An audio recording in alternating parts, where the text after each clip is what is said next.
Hey there, welcome back to the channel.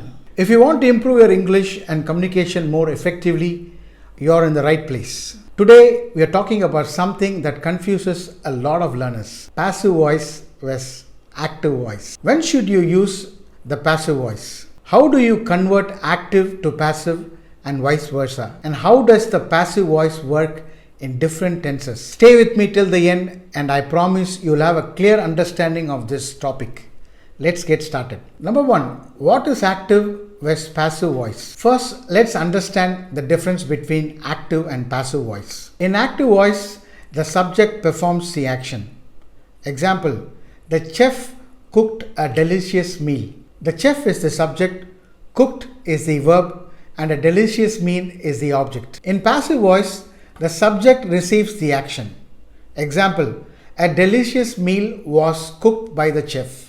Here, a delicious meal becomes a focus instead of the chef. Why does this matter? Active voice is direct and clear, better for most situations. Passive voice is formal or indirect, used in reports, news, and scientific writing. Now, when should you actually use the passive voice?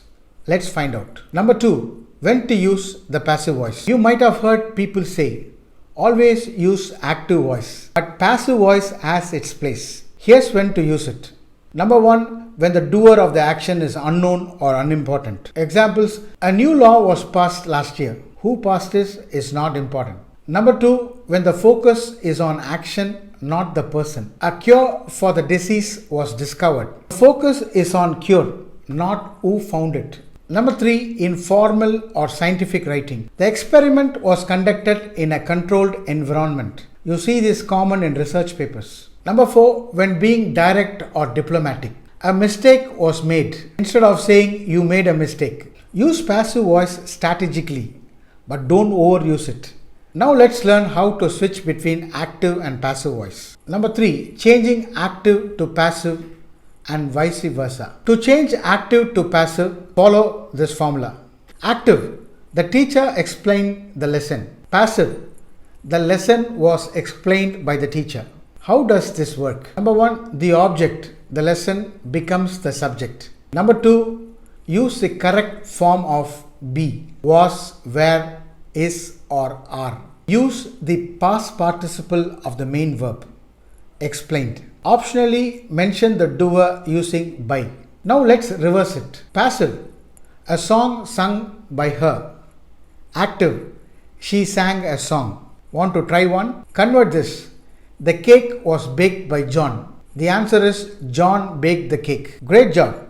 Now let's see how passive voice works in different tenses. Number four, passive voice in different tenses. Passive voice works in different tenses too. Here are some common examples. Present simple. Active, she writes the reports. Passive, the reports are written by her. Past simple. Active, they built a new bridge.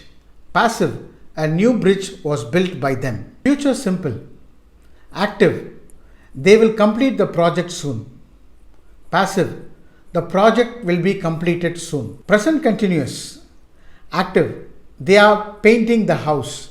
Passive, the house is being painted. Remember, always use the correct form of be for the tense. Use past participle of the verb. Pretty easy, right? Let's wrap this up. Alright. Let's quickly recap.